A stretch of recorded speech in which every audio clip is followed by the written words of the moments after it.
नमस्कार, आप देख रहे हैं आक्रमण। मैं हूं आपके साथ विवेक शांडिल। आक्रमण में मिसाइलों की बौछार है और वार और पलटवार का तांडव है। हर तरफ कोहराम है, हर मोर्चे पर संग्राम और घमासान है। आसमान में ड्रोन का तूफान है और हद तो तब हो गई है जब एटमी जंग का खुला ऐलान है। कहीं विस्तार की नीति के नाम पर सीमाएं लांघी जा रही हैं तो कहीं कब्जे की खुली धमकियां दी जा रही हैं। ये सिर्फ जंग नहीं, ये भविष्य के विध्वंस और भविष्य को जंग की आग में झोंकने की तैयारी। सवाल ये नहीं पहला वार कौन करेगा, सवाल ये कि इस तबाही से आखिर दुनिया को कैसे बचाया जाए। आक्रमण से दुनिया में हाहाकार है, कहीं आक्रमण जारी है, कहीं आक्रमण की तैयारी है, तो कहीं कूटनीति और साजिशें भारी। तीन तस्वीरें रखते हैं आपके सामने जो दुनिया का भविष्य बता रही हैं। पहली तस्वीर है रूस यूक्रेन युद्ध से जुड़ी हुई। रूस यूक्रेन जंग बहुत प्रचंड हो चुकी है। यूक्रेन में तबाही चीख चीख कर गवाही दे रही है। शहर के शहर मलबे में बदले जा रहे हैं। बिजली, पानी, जिंदगी सब टूट चुके हैं। लोग पलायन कर रहे हैं और नेटो दिलासे दे रहा है। अब देखिए दूसरी तस्वीर, बर्फ का टुकड़ा और महायुद्ध का मैदान। लेकिन सवाल ये, क्या यही बर्फ महायुद्ध की आग सुलगाएगी? ट्रंप की नजरें ग्रीनलैंड पर टिकी हुई हैं और यूरोप अकड़ दिखा रहा है। लड़ाई सिर्फ जमीन की लड़ाई नहीं है, ताकत की लड़ाई, दबदबे की लड़ाई, वैश्विक नेतृत्व की जंग है। तीसरी तस्वीर गाजा की है, जहां सीज फायर है या फायर, ये अभी तक क्लियर ही नहीं हो पाया है, क्योंकि बारूदी अभी भी आग जारी है। बम गिर रहे हैं, जिंदगी अपाहिज हो चुकी है। इधर गाजा चल रहा है, उधर हिजबुल्ला पर लगातार हमले हो रहे हैं। तो सवाल वही है, क्या दुनिया कयामत की दहलीज पर खड़ी है? तीन मोर्चे, तीन आग और इंसानियत तीनों के बीच पिस रही है। ये सिर्फ आज की खबर नहीं है, ये भविष्य की वार्निंग है, चेतावनी है और इशारा भी है, जिसे आज ही समझने की जरूरत है। सबसे पहले आपको बड़ी खबर बताते हैं। बड़ी खबर आ रही है रूस यूक्रेन जंग से जुड़ी हुई। यूक्रेन पर हमला हो सकता है, बहुत बड़ा। ओरेश्निक से हमला कर सकता है रूस। 26 जनवरी तक ओरेश्निक से हमला संभव है, यूक्रेन की खुफिया एजेंसियों ने चेतावनी दी। ओरेश्निक, आपको बता दें, सबसे खतरनाक मिसाइल माना जाता है रूस का, जिसकी रफ्तार 12,000 किलोमीटर पर आवर से भी ज्यादा है। यानी कि इस मिसाइल को रोकने की ताकत धरती पर मौजूद किसी देश के पास नहीं है। इसको रडार से पकड़ पाना मुश्किल है, इसको किसी डिफेंस सिस्टम से रोक पाना बहुत मुश्किल है। और इस ओरेश्निक मिसाइल से एक बार फायर कर दिया गया, उसके बाद दुश्मन का काम तमाम। इसलिए ओरेश्निक को पुतिन का यमराज भी कहा जाता है। यानी कि पुतिन ने अगर यह मिसाइल एक बार दाग दी तो फिर खेल खल्लास, काम खत्म, दुश्मन का काम तमाम। और अब ओरेश्निक की तैयारी की जा रही है। यूक्रेनी खुफिया एजेंसी ने जानकारी दी है कि रूस ओरेश्निक से हमला कर सकता है और यह एक बहुत गंभीर स्थिति हो सकती है। यानी यूक्रेन की जमीन पर आज सांसों से ज्यादा गोलियों की बारिश हो रही है। सांस लेना दूभर हो गया है, हर शहर बंकर बन चुका है। सड़क पर मौत का तांडव है। आसमान से गिरते बम जमीन की धड़कन रोक रहे हैं और लोग सिर्फ जिंदा रहने की कोशिश कर रहे हैं। जंग जिंदा रहने की है। घर पहले ही मलबे में तब्दील हो चुके हैं। बचपन खंडहरों में दब गया है। भविष्य बारूद के धुएं में खत्म हो गया है। यह सिर्फ युद्ध नहीं है, ये यूक्रेन की हर पल की, हर घड़ी की, हर दिन की सच्चाई है।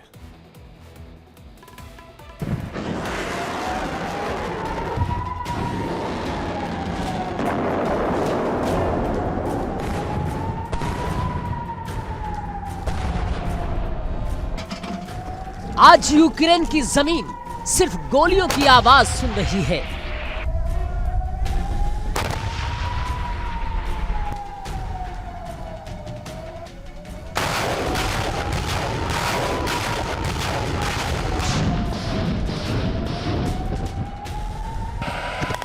आज यूक्रेन की हवा सिर्फ बारूद नहीं उगल रही,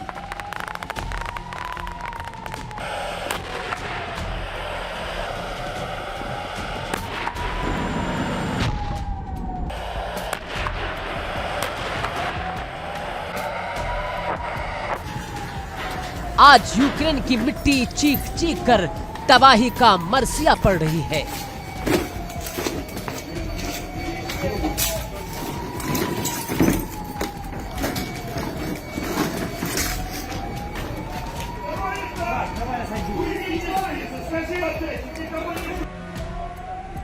कीव से खारकीव तक, ज़ेपोरिज़िया से निप्रो तक, हर शहर, हर कस्बा, हर गली या तो मलबे में बदल चुका है या अंधेरे में डूब चुका है।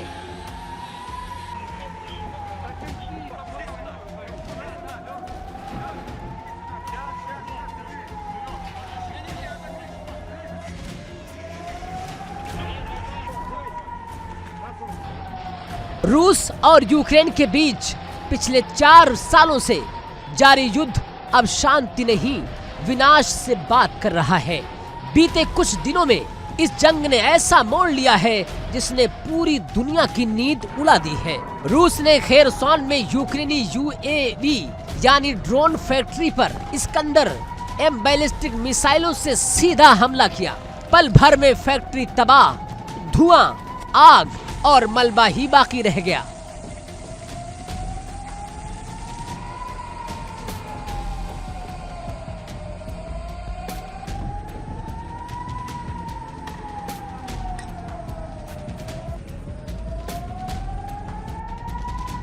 जवाब में यूक्रेन भी पीछे नहीं हटा।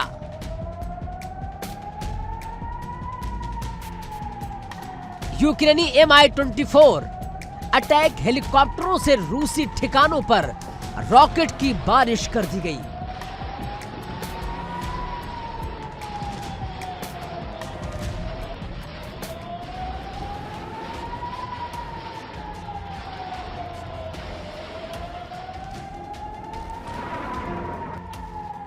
और यही नहीं रुका यूक्रेन, हजारों किलोमीटर दूर रूस के नोवोसिविर्स्क में लंबी दूरी के ड्रोन भेजकर और माइक्रोचिप प्लांट को निशाना बनाया गया।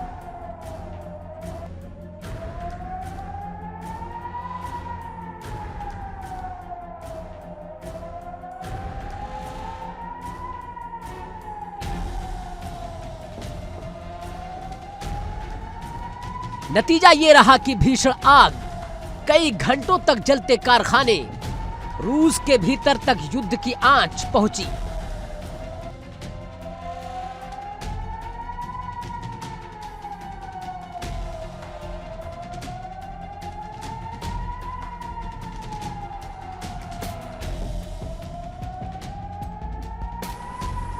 वहीं यूक्रेन में कहीं इमारतें जमींदोज हैं, तो कहीं बिजली पूरी तरह ठप है, अस्पताल जनरेटर पर है, घर मोमबत्तियों के उजाले पर है और लोग डर पर जिंदा हैं।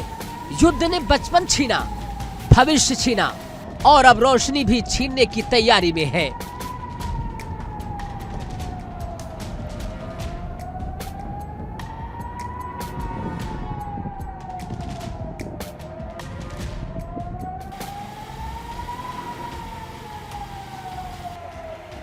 लेकिन इस युद्ध का सबसे डरावना चेहरा अब सामने आ चुका है। रूस ने यूक्रेन के ऊर्जा ढांचे और परमाणु ऊर्जा संयंत्रों को निशाना बनाना शुरू कर दिया। 21 जनवरी को रूस ने यूक्रेन पर 18 बैलिस्टिक मिसाइलें, 15 क्रूज मिसाइलें और करीब 450 ड्रोन हमले किए। इनमें से 250 शाहिद ड्रोन थे, यानी ईरानी तकनीक से बने खुदकुश ड्रोन। इन हमलों का सबसे बड़ा असर पड़ा चेरनोबिल परमाणु संयंत्र पर। चेरनोबिल को बिजली पहुंचाने वाली मुख्य लाइनें ठप हो गईं।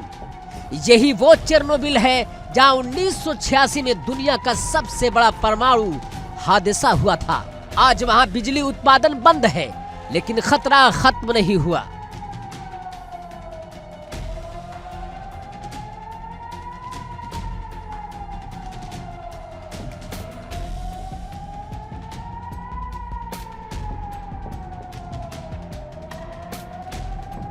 क्योंकि न्यूक्लियर रिएक्टर को ठंडा रखने के लिए लगातार बिजली और पानी चाहिए होती है।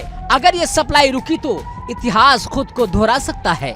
इस पर IAEA चिंता जता चुका है और दुनिया की बेचैनी भी बढ़ रही है। इंटरनेशनल एटॉमिक एनर्जी एजेंसी यानी कि IAEA पहले ही चिंता जाहिर कर चुका है।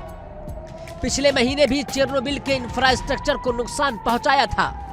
आज सवाल ये नहीं कि प्लांट चालू है या बंद है, सवाल ये है अगर कूलिंग सिस्टम फेल हुआ तो क्या होगा।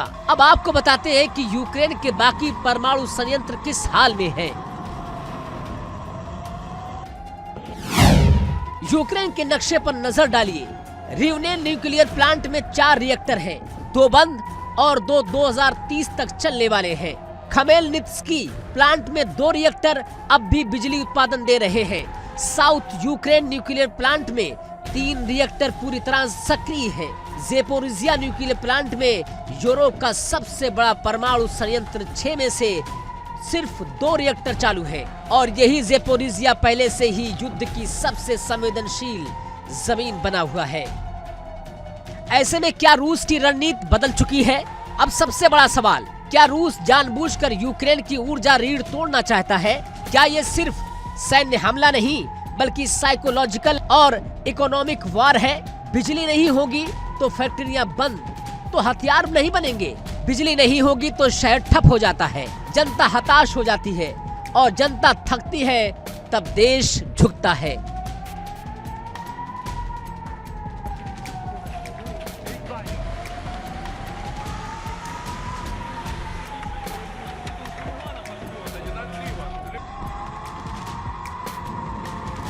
अगर यूक्रेन के किसी भी न्यूक्लियर प्लांट में गंभीर हादसा हुआ तो रेडिएशन सीमाएं नहीं देखेगा। यूरोप, रूस, यहाँ तक कि एशिया तक इसका असर पहुंच सकता है। यानी ये युद्ध अब सिर्फ 2 देशों का नहीं रहा।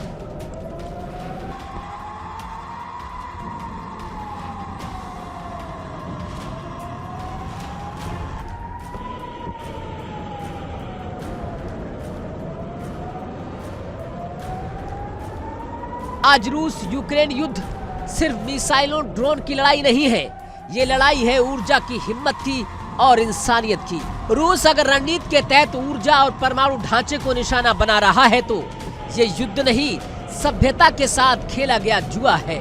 और अगर ये जुआ पलट गया तो हार सिर्फ यूक्रेन की नहीं होगी, हार पूरी दुनिया की होगी।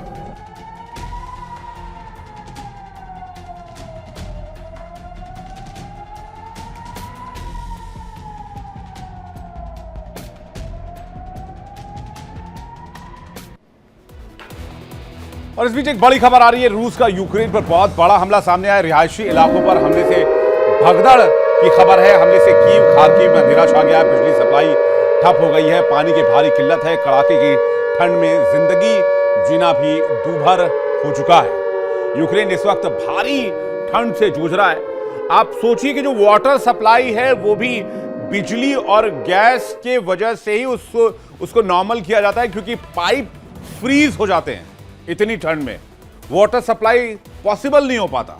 ऐसे में गैस और बिजली से ही पानी को नॉर्मल किया जाता है, ठंडा से गर्म किया जाता है इस्तेमाल करने के लिए।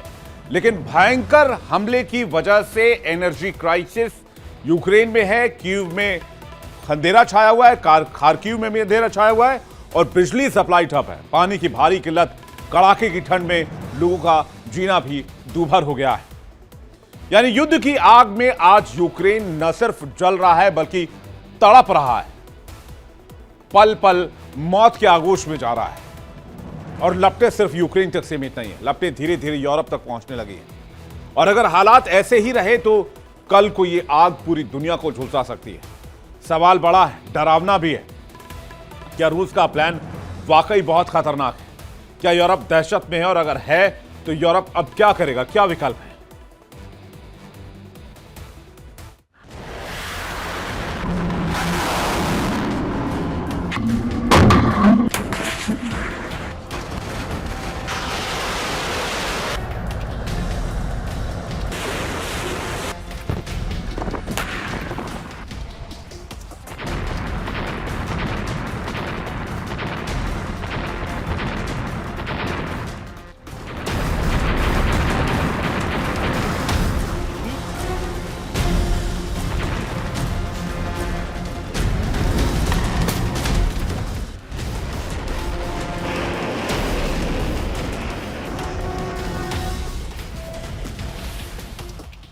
आज जो कुछ यूक्रेन में हो रहा है वो सिर्फ एक देश पर हमला नहीं।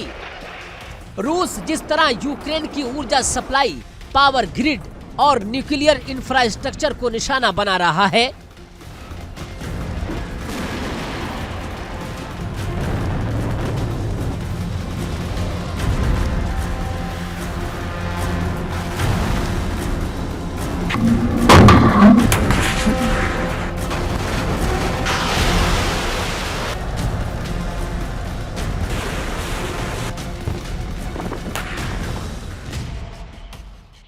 इसका सीधा संदेश यूरोप के लिए है, अगर यूक्रेन को बचाया तो कीमत तुम्हें भी चुकानी होगी।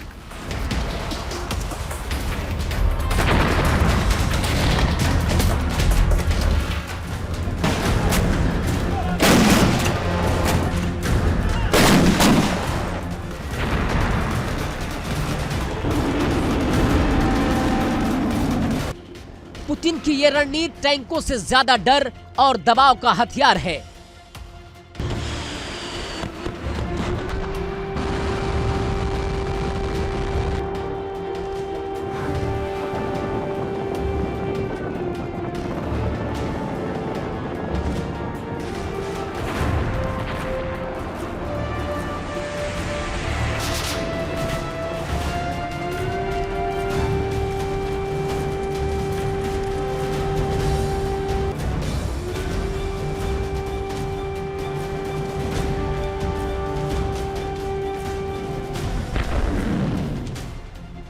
इसलिए यूरोप घबराया हुआ है और यूरोप की घबराहट की 3 बड़ी वजहें भी हैं।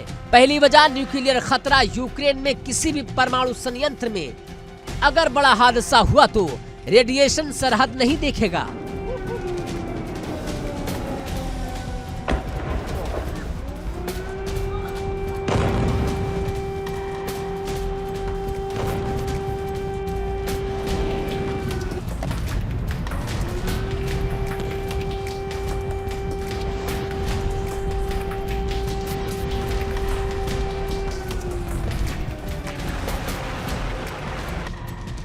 चेरनोबिल का हश्र यूरोप ने देखा है और वही डर आज फिर जाग उठा है।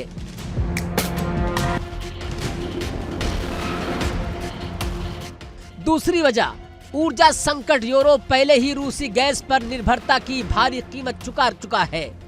अगर यूक्रेन की ऊर्जा व्यवस्था पूरी तरह ढह गई तो इसका असर यूरोप की बिजली, गैस सप्लाई और इंडस्ट्रियल प्रोडक्शन पर असर पड़ेगा। यानी यूक्रेन की अंधेरी रातें यूरोप के घरों तक अंधेरा फैला सकती है।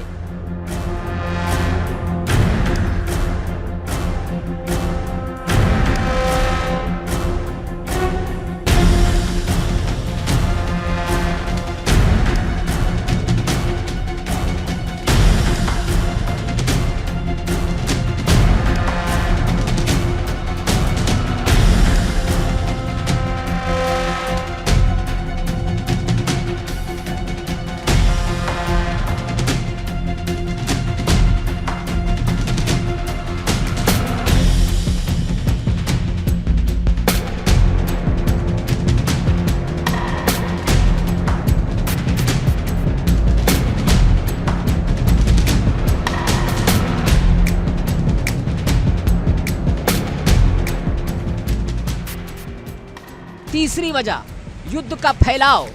अगर रूस यूक्रेन में बिना किसी बड़े नतीजे के ऊर्जा और न्यूक्लियर टारगेट्स को निशाना बनाता है, अगला सवाल उठेगा, क्या अगला नंबर किसी नेटो देश का होगा? यही सवाल यूरोप की नींद उड़ा रहा है।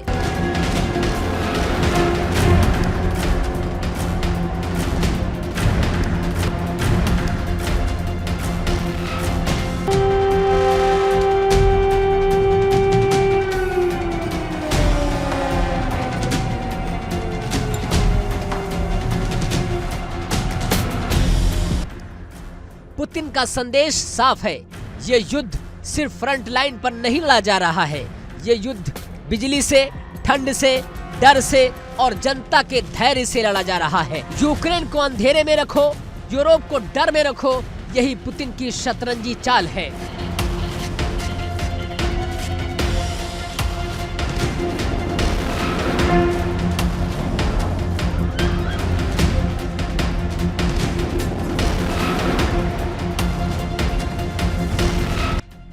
अब सवाल यह है कि यूरोप करेगा क्या? पहला जवाब, और सख्त प्रतिबंध। यूरोप रूस पर और कड़े प्रतिबंध लगा सकता है, लेकिन सच्चाई यह है कि प्रतिबंध रूस को धीमा कर सकते हैं, रोकते नहीं।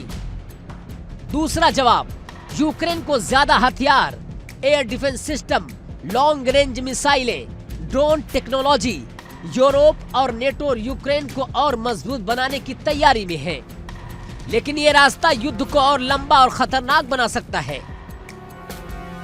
तीसरा जवाब, न्यूक्लियर रेड लाइन। यूरोप और नेटो एक साफ संदेश दे सकते हैं, अगर किसी भी न्यूक्लियर प्लांट को जानबूझकर तबाह किया गया तो इसे रेड लाइन माना जाएगा, यानी फिर जवाब सिर्फ बयान का नहीं होगा। यूरोप सीधे युद्ध में उतरेगा? यही सबसे बड़ा और सबसे खतरनाक सवाल है। फिलहाल यूरोप सीधे युद्ध से बचना चाहता है, क्योंकि रूस से सीधी टक्कर यानी नेटो बनाम रूस, और वो मतलब विश्व युद्ध की दहलीज होगी। यूरोप इसी डर और मजबूरी के बीच फंसा हुआ है। आज यूक्रेन की जमीन बम झेल रही है, लेकिन यूरोप की जमीन डर झेल रही है। पुतिन की प्लानिंग सिर्फ यूक्रेन को तोड़ने की नहीं, ये यूरोप की हिम्मत, नेटो की एकता और दुनिया की धैर्य की परीक्षा है। अगर दुनिया चुप रही तो आग बढ़ेगी, और दुनिया ज्यादा कड़ी हुई तो टकराव बढ़ेगा। यही वजह है कि आज यूरोप सख्ते में है और पूरी दुनिया सांस रोक कर देख रही है कि अगली चाल कितनी भयानक होगी।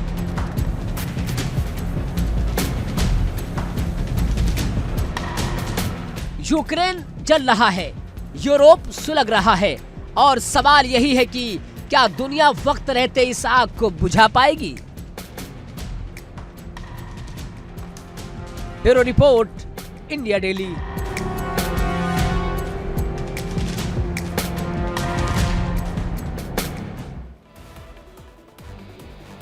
यूक्रेन वॉर से जुड़ी एक और बड़ी खबर आपको बताते हैं। कल पुतिन से मुलाकात कर सकते हैं डोनाल्ड ट्रंप। पुतिन से शांति समझौते पर बात होगी, डोनाल्ड ट्रंप ने कहा है। आज ही जेलेंस्की से मिल चुके हैं डोनाल्ड ट्रंप। तो क्या रूस यूक्रेन सीजफायर होने वाला है या फिर यूक्रेन सरेंडर करने वाला है, ऐसे कयास लगाए जा रहे हैं। बड़ी खबर। हालांकि इससे पहले भी पुतिन और ट्रंप की मुलाकात हो चुकी है। अलास्का में पुतिन और ट्रंप की मुलाकात हुई थी। उसके बाद हमने देखा था डोनाल्ड ट्रंप का जो उनकी रणनीति है वो कैसे पलट गई थी, उनके हाव भाव कैसे बदल गए थे, और पुतिन के प्रति, रूस के प्रति काफी वो नरमी बरतने लगे थे और यूक्रेन को कहा था कि अगर अपनी इज्जत और साख बचाना चाहते हो तो फौरन सरेंडर करो, सीजफायर करो और रूस के साथ जो युद्ध है वो बंद करो। एक बार फिर से पुतिन और ट्रंप की मुलाकात होने वाली है और कहा जा रहा है कि इसमें शांति पीस बोर्ड जो peace board, Gaza peace board जो बनाया जा रहा है उसको लेकर भी इसमें बात हो सकती है। और सबसे बड़ी खबर यह है कि इसमें रूस यूक्रेन सीजफायर पर चर्चा हो सकती है। लेकिन क्या इसके बाद सीजफायर संभव है? क्योंकि रूस यूक्रेन युद्ध अब सुर्खियों से कहीं ज्यादा दर्द का सबब बन चुका है। दर्द कम होने के बजाय बढ़ रहा है, घाव और गहरे हो रहे हैं। गोलियों और मिसाइलों के बीच यूक्रेन की एक और जंगी चाल लगातार सामने आ रही है। जिंदगी बचाने की जंग, एक ऐसी जंग जिसने लाखों लोगों को घर से बेघर कर दिया और बेबसी और तबाही, बर्बादी से बड़ी तादाद में लोग पलायन को बेबस हो रहे हैं।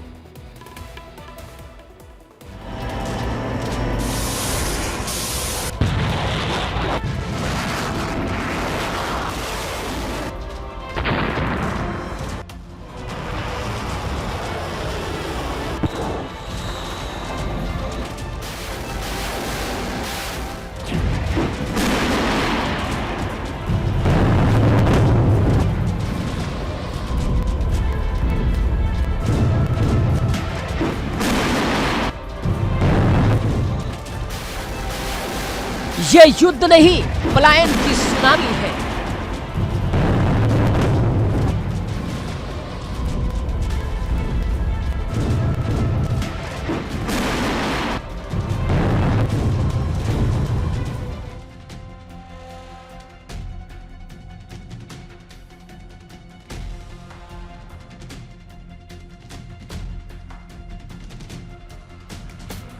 लगातार जमीनी और हवाई हमलों के बीच यूक्रेन के बॉर्डर से लोगों की अंतहीन कतारें निकलती रही।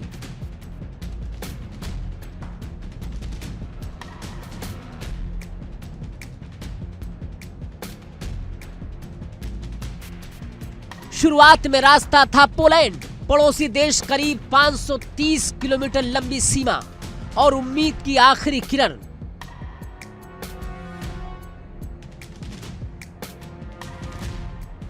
लेकिन अब भीड़ बढ़ी तो वहां भी अस्वीकारता दिखने लगी। इसके बाद शुरू हुआ पूरे यूरोप में बिखर जाने का सिलसिला।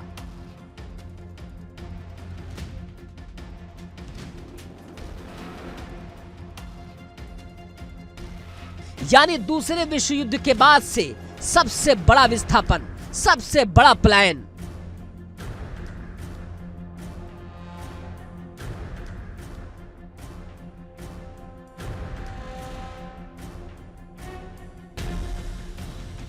रूस यूक्रेन जंग ने यूक्रेन को उस डरावने दौर में धकेल दिया है जो यूरोप ने दूसरे विश्व युद्ध के बाद कभी नहीं देखा था।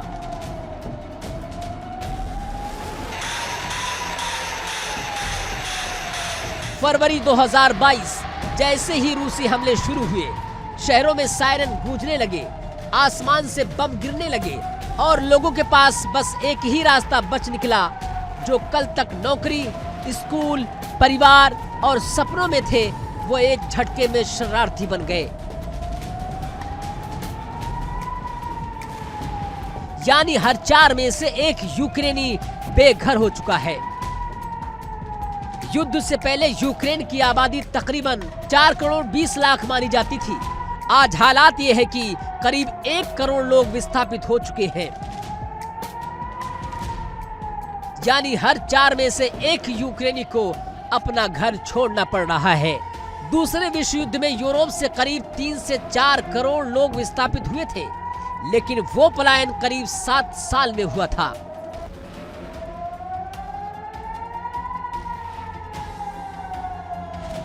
यूक्रेन में वही त्रासदी सिर्फ 4 सालों में घटित हो चुकी है।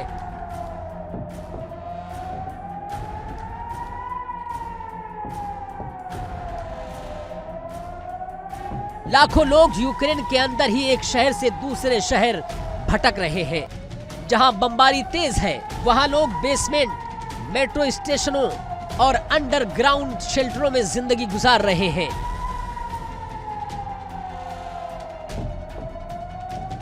जो शहर छोड़े गए वहां सन्नाटा है। जो बचे हुए शहर हैं वहां भी डर है। यूक्रेन के अंदर कैंप, लेकिन संसाधन कम है। क्यू के अंदर हजारों अस्थायी राहत शिविर बनाए गए हैं। स्कूल, खेल स्टेडियम, सामुदायिक भवन, यहाँ तक कि खाली फैक्ट्रियां सब कैंप में बदल गए हैं। खाना, कंबल, दवाइयाँ, इलाज सब मिल रहा है, लेकिन आबादी इतनी ज्यादा है कि कमी लगातार बनी हुई है। सर्दी, अंधेरा और बच्चों पर सबसे बड़ा खतरा बना हुआ है। यूनिसेफ के मुताबिक सर्दियों में क्यू का तापमान -18 डिग्री तक चला जाता है। इसी बीच बिजली कटौती ने हीटिंग सिस्टम बेकार कर दिया है। लोग ठंड से बचने के लिए अजीब तरीके अपना रहे हैं। खिड़कियों की दरारों में सॉफ्ट टॉय भरा जा रहा है, आग जलाई जा रही है और ब्लैकआउट के दौरान रोशनी भी नहीं जला सकते। इस सब का सबसे बुरा असर पड़ रहा है 5 साल से कम उम्र के बच्चों पर।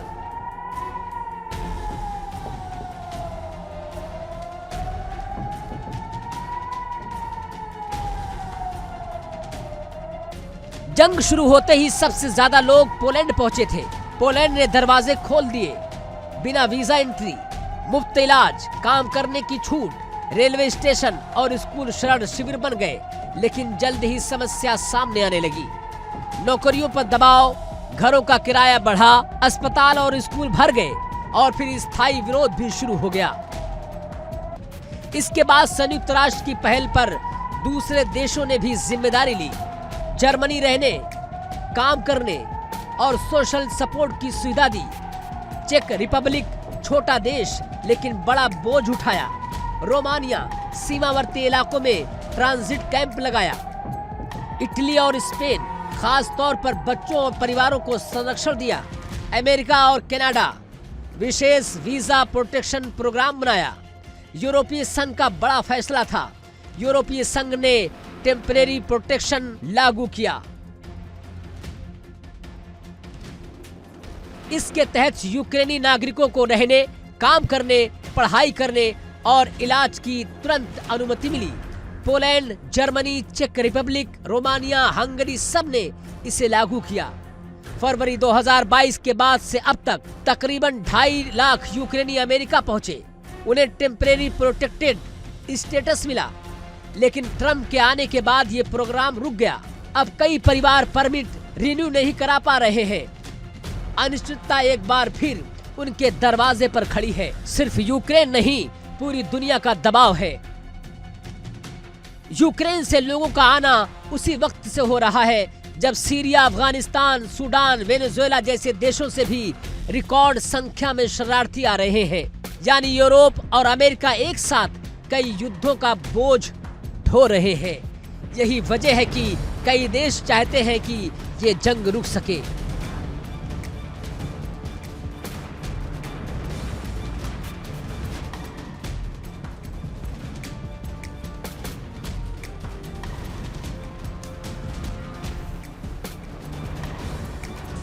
रूस यूक्रेन युद्ध में मिसाइलें चल रही है, लेकिन सबसे बड़ा हमला आम लोगों पर हुआ है।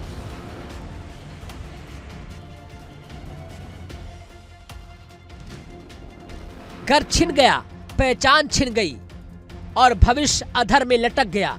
दूसरे विश्व युद्ध की तस्वीरें आज फिर जिंदा हो रही हैं। बस फर्क इतना है, आज वो इतिहास नहीं, वर्तमान है। यूक्रेन की ये त्रासदी सिर्फ एक देश की नहीं है, ये उस दुनिया का आईना है जहां युद्ध का सबसे बड़ा शिकार हमेशा आम इंसान होता है। Bureau report, India daily.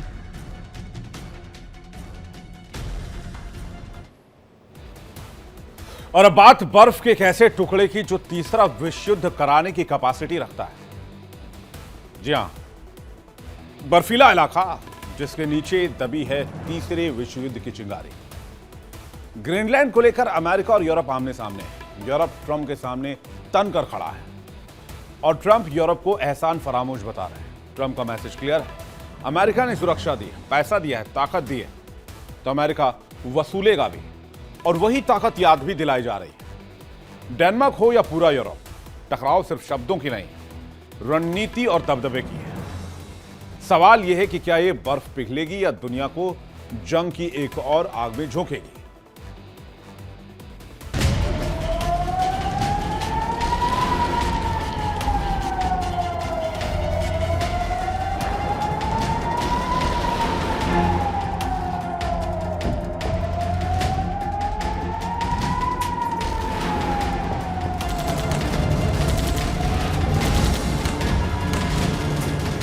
Greenland अब सिर्फ बर्फ का इलाका नहीं रहा, ये बन चुका है जंग का नया मैदान।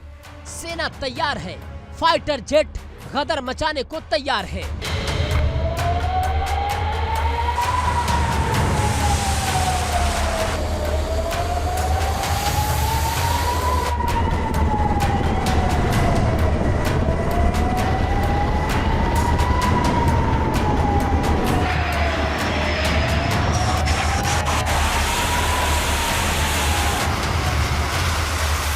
क्योंकि दावोस से ट्रंप की हुंकार गूंजी कि ग्रीनलैंड हमारा है और उसकी हिफाजत हम ही करेंगे, तो माना जा रहा है कि ग्रीनलैंड लेने के लिए जंग ही हथकंडा होगा।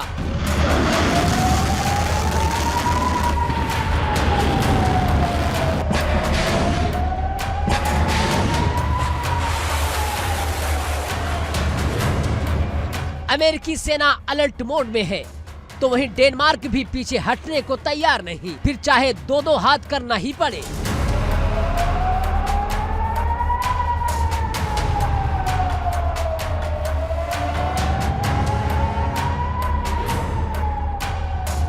कोपेनहेगन से खुली ललकार है, ग्रीनलैंड पर 1 इंच भी समझौता नहीं। एक तरफ अमेरिका की ताकत, दूसरी तरफ यूरोप का मोर्चा और बीच में बर्फ से ढका वो इलाका जहां बारूद की बू महसूस होने लगी है।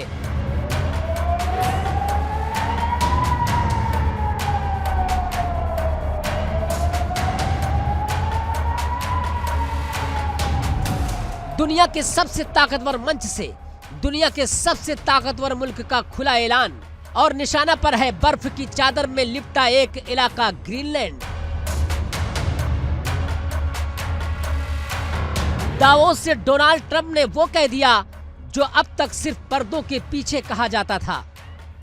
ट्रंप का दावा, ग्रीनलैंड अमेरिका का इलाका है। ट्रंप की चेतावनी, ग्रीनलैंड की हिफाजत अमेरिका के अलावा कोई नहीं कर सकता।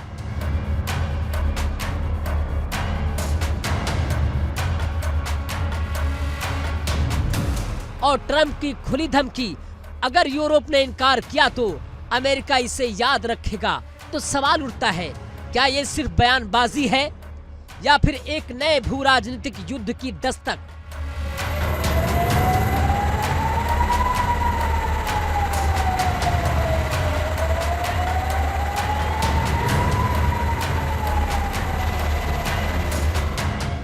बर्फ से ढके पहाड़ और सियासत की तपती जमीन। स्विट्जरलैंड के दावोस में वर्ल्ड इकोनॉमिक फोरम के मंच से डोनाल्ड ट्रंप ने वो लाइनें खींच दी जिसने अमेरिका और यूरोप के रिश्तों में दरार डाल दी। ट्रंप ने साफ शब्दों में कहा कि ग्रीनलैंड बहुत बड़ा है और लगभग खाली है। विकास के नाम पर कुछ भी नहीं हुआ, लेकिन इसकी अहमियत रूस और चीन के बीच एक रणनीतिक कड़ी होने की वजह से दिन ब दिन बढ़ती जा रही है। ग्रीनलैंड उत्तरी अमेरिका का हिस्सा है और इसकी सुरक्षा अमेरिका के अलावा कोई नहीं कर सकता। ग्रीनलैंड औपचारिक तौर पर डेनमार्क का स्वायत्त क्षेत्र है, लेकिन ट्रंप की नजर में ये सिर्फ एक इलाका नहीं, ये भविष्य की चाबी है कि ग्रीनलैंड के नीचे छुपा है सफेद सोना, रेयर अर्थ मिनरल्स का असीमित खजाना। आपके हाथ में मौजूद स्मार्टफोन से लेकर अमेरिका के सबसे खतरनाक फाइटर जेट F-35 तक सब कुछ टिका है इन्हीं रेयर अर्थ मिनरल्स पर।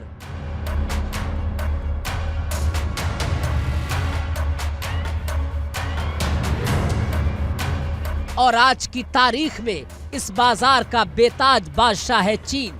चीन की पोलर सिल्क रोड योजना, आर्कटिक इलाकों में बढ़ता दखल और ग्रीनलैंड पर उसकी बढ़ती नजर, यही वो बिंदु है जहां से शुरू होता है रिसोर्स वॉर, यानी संसाधनों की जंग।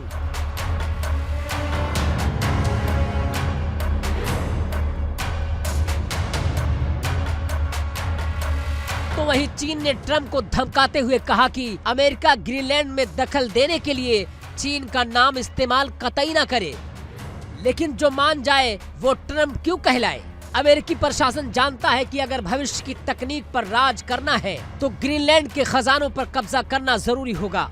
इस बीच ग्रीनलैंड के प्रधानमंत्री जेम्स ने अपने नागरिकों से कहते हैं कि अमेरिका की तरफ से संभावित सैन्य आक्रमण के लिए तैयार रहिए।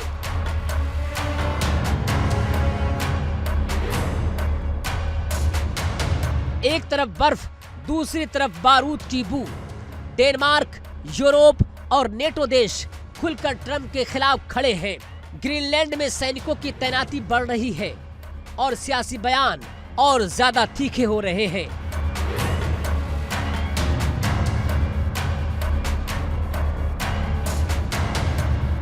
ट्रंप के मुताबिक अगर यूरोप हाँ कहता है तो अमेरिका शुक्रगुजार होगा, अगर यूरोप ना कहता है तो अमेरिका इसे याद रखेगा, यानी कि जंग विध्वंसक हो सकती है। ट्रंप यही नहीं रुके, उन्होंने इतिहास की फाइल भी खोल दी। दूसरा विश्व युद्ध डेनमार्क जर्मनी के सामने टिक नहीं पाया था।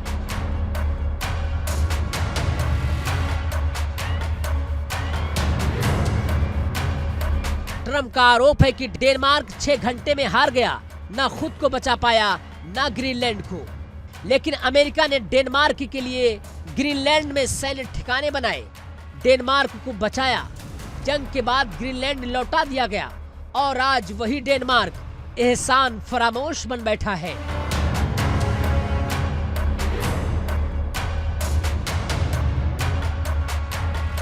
उसे दूसरे विश्व युद्ध की याद को ताजा करना चाहिए।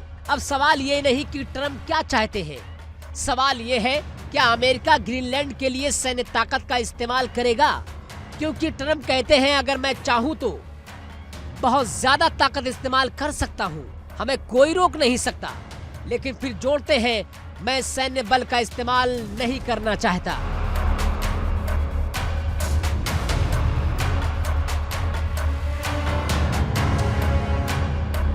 तो ये धमकी है या कूटनीतिक दबाव? साम दाम दंड भेद ट्रंप की पूरी नीति अब ग्रीनलैंड पर खुलकर सामने आ चुकी है।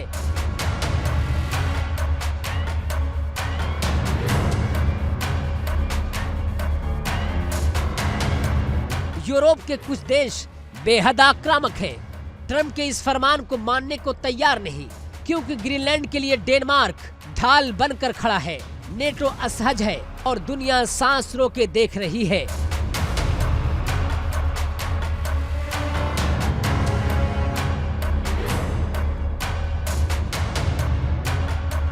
तो क्या ग्रीनलैंड बनेगा अमेरिका यूरोप के बीच टकराव की नई जमीन? क्या ट्रंप वाकई यूरोपीय देशों से दो दो हाथ करने को तैयार है, या फिर ये सब एक बड़ी सौदेबाजी की भूमिका है?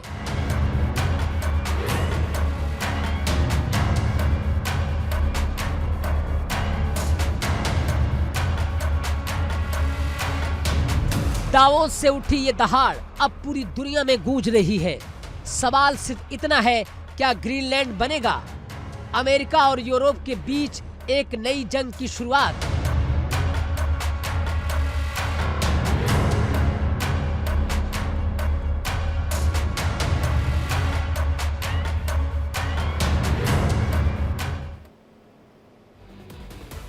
ग्रीनलैंड इस वक्त जंग का नया अखाड़ा बन चुका है। ट्रंप की कब्जे की नीति ने यूरोप में खलबली मचा दी है और डेनमार्क और यूरोपीय देशों ने तो फौज तैनात कर दिया है और अमेरिका ने स्पेशल फोर्सेस भेजने के संकेत दे दिए हैं।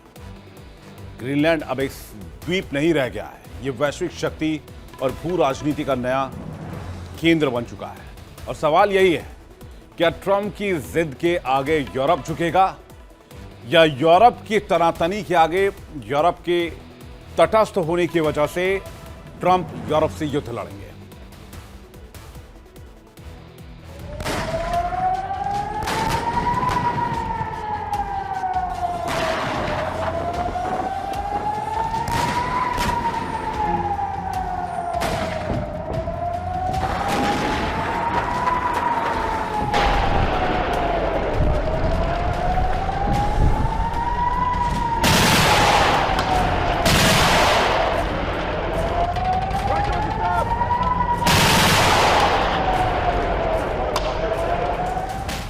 बर्फ से ढकी जमीन, आर्कटिक की सन्नाटा तोड़ती बूटों की आहट।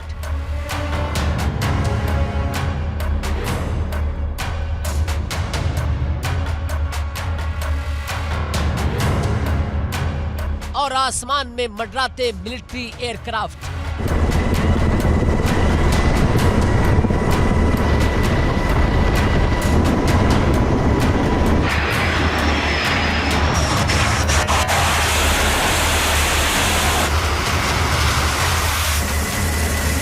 ग्रीनलैंड, जो अब तक दुनिया के नक्शे पर शांति का प्रतीक था, आज वैश्विक टकराव का सबसे बड़ा केंद्र बन चुका है।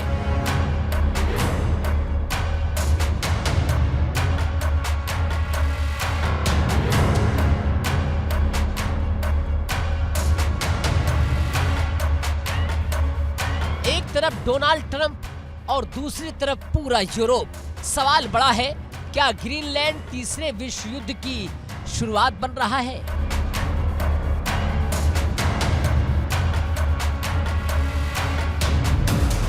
डोनाल्ड ट्रंप अब किसी भी कीमत पर पीछे हटने को तैयार नहीं है। ट्रुथ सोशल पर ट्रंप ने पोस्ट किया कि अब पीछे हटने का कोई सवाल ही नहीं है, ग्रीनलैंड बहुत जरूरी है। और जब उनसे पूछा गया कि ग्रीनलैंड के लिए कितनी दूर तक जाएंगे, तो ट्रंप का जवाब था, आपको पता चल जाएगा।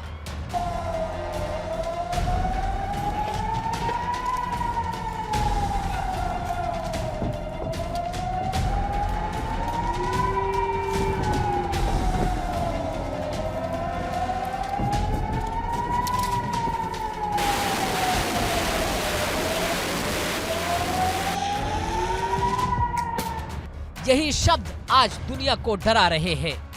ग्रीनलैंड पर ट्रंप की नजर आज की नहीं, 2019 में अपने पहले कार्यकाल में ट्रंप ने पहली बार ग्रीनलैंड खरीदने की बात कही थी। तब मजाक समझा गया था, लेकिन अब दूसरे कार्यकाल में अमेरिकी झंडा ग्रीनलैंड पर गाड़ने की खुली तैयारी चल रही है।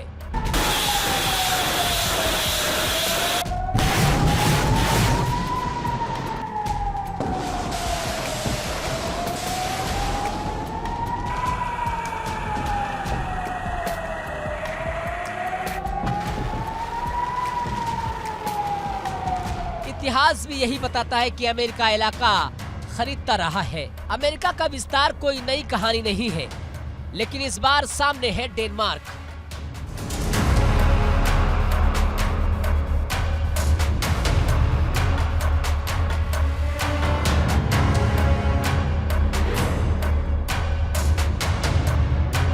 और डेनमार्क ट्रंप के सामने झुकने के मूड में नहीं है। ग्रीनलैंड डेनमार्क के अधीन है और अब डेनमार्क ने अपनी आर्मी चीफ के साथ ग्रीनलैंड में फौज उतार दी है।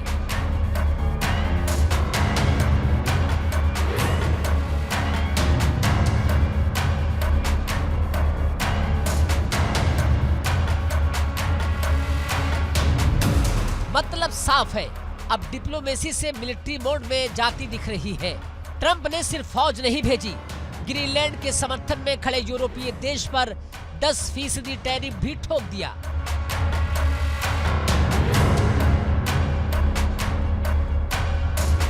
यानी जो ग्रीनलैंड के साथ वो अमेरिका के खिलाफ। अब यूरोप भी चुप नहीं बैठा। फ्रांस, जर्मनी खुलकर ग्रीनलैंड के साथ नजर आ रहे हैं।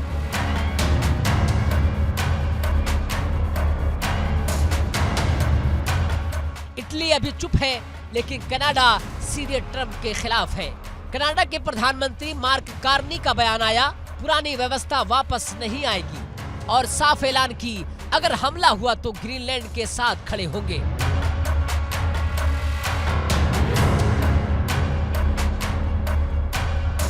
ग्रीनलैंड के प्रधानमंत्री जेन्स फ्रेडरिक नेल्सन, उन्होंने जनता से कहा कि खाना स्टोर करें, तैयार रहे। उन्होंने अमेरिकी हमले की आशंका को वास्तविक बताया, यानी युद्ध की आशंका अब सिर्फ मीडिया की नहीं, सरकारी चेतावनी बन चुकी है।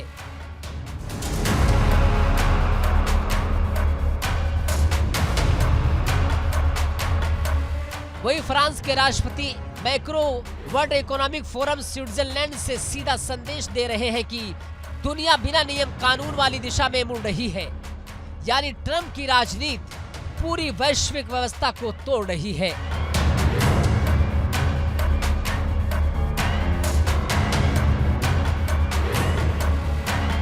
ट्रंप ने नेटो पर भी सवाल उठा दिए।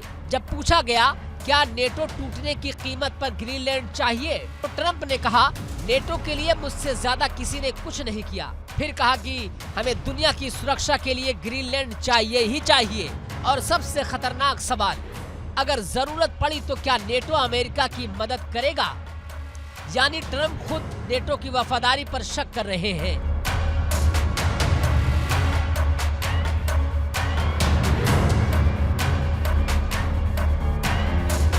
खबर यह भी है कि ट्रंप ने नोराड विभाग की स्पेशल फोर्सेस ग्रीनलैंड की तरफ रवाना कर दी है।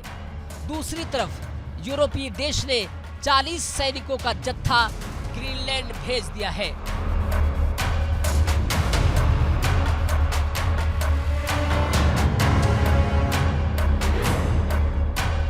अब सवाल सिर्फ प्रतीकात्मक है या युद्ध की तैयारी? Greenland rare earth minerals, Arctic control, रूस और चीन पर नजर। जो ग्रीनलैंड कंट्रोल करेगा वो भविष्य की महाशक्ति बनेगा, और ट्रंप ये खेल बहुत अच्छे से जानते हैं।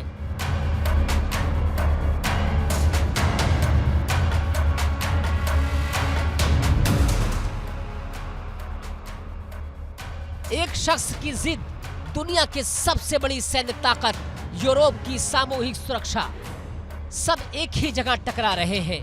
क्या डोनाल्ड ट्रंप पूरी दुनिया को महायुद्ध की आग में झोंकने जा रहे हैं? क्या ग्रीनलैंड नया यूक्रेन बन रहा है? अभी गोलियां नहीं चली, लेकिन फौजें चल पड़ी हैं।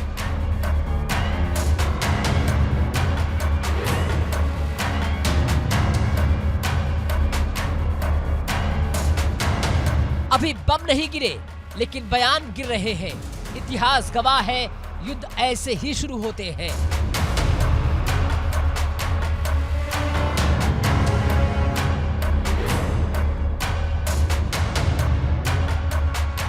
तो तस्वीर साफ है, ट्रंप पीछे हटने वाले नहीं, डेनमार्क झुकने वाला नहीं, यूरोप बटा नहीं और ग्रीनलैंड डरा हुआ है।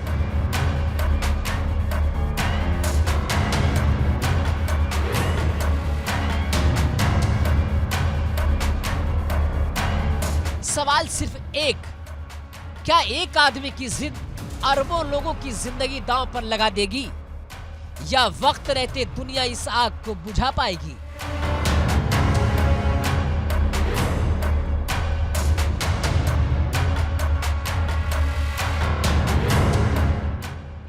ग्रीनलैंड आज बर्फ से ढका है, लेकिन राजनीति की आग अब उसे पिघलाने लगी है। Bureau report, India daily.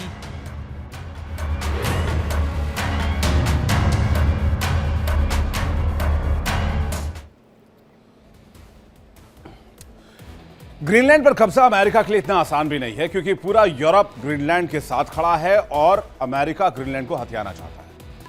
लेकिन आपको पता है, आज की तारीख में जंग सिर्फ गोला बारूद, हथियारों, मिसाइलों से नहीं लड़ी जाती। जंग लड़ने के कई और तरीके, जिसमें से एक का इस्तेमाल डोनाल्ड ट्रंप कर रहे हैं। इकोनॉमिक फ्रंट पर दुनिया से जंग लड़ रहे हैं, टैरिफ का दबदबा दिखा रहे हैं, टैरिफ की ताकत दिखा रहे हैं, अमेरिकी इकोनॉमी की पावर को दिखा रहे हैं। लेकिन आपको पता है कि अमेरिकी इकोनॉमी में जो पावर है वो आती कहां से है? वो आती है अमेरिकी ट्रेजरी बॉन्ड से। अमेरिकी ट्रेजरी बॉन्ड जो दुनिया भर में है, $1 ट्रिलियन के आसपास लगभग चाइना के पास थी, 8 से 10 ट्रिलियन डॉलर के पास लगभग ईयू के पास है, और दुनिया के अलग अलग देशों के पास है। लगभग 250 से 300 बिलियन डॉलर के बॉन्ड्स भारत के पास है। भारत ने भी पिछले 1 साल में अमेरिकी ट्रेजरी बॉन्ड्स बेचे हैं। तो जब अमेरिका अपनी आर्थिक ताकत को दिखा रहा है, इकोनॉमिक पावर को दिखा रहा है, जो दुनिया भर के इसी ट्रेजरी बॉन्ड के जरिए उसके पास तक आती है, और अगर दुनिया भर ने इकोनॉमिक स्लो डाउन करने के लिए अमेरिका को ये ट्रेजरी बॉन्ड बेचने शुरू कर दिए, तो फिर अमेरिकी इकोनॉमी की तबाही तय है, जिसकी शुरुआत हो चुकी है। भारत ने बेचे हैं, चाइना ने बेचे हैं, यूरोपीय देशों ने बेचने शुरू कर दिए, नॉर्वे ने बेचे हैं। तो जंग आक्रमण सिर्फ मैदान पर नहीं, आसमान में नहीं है, ड्रोन्स में नहीं है, इकोनॉमिक मोर्चे पर भी है। और इसी ट्रेजरी बॉन्ड पर देखिए सबसे बड़ी डिबेट इंडिया बोल रहा है। मैं अब से थोड़ी देर में सिर्फ इंडिया डेली पर मेरे साथ।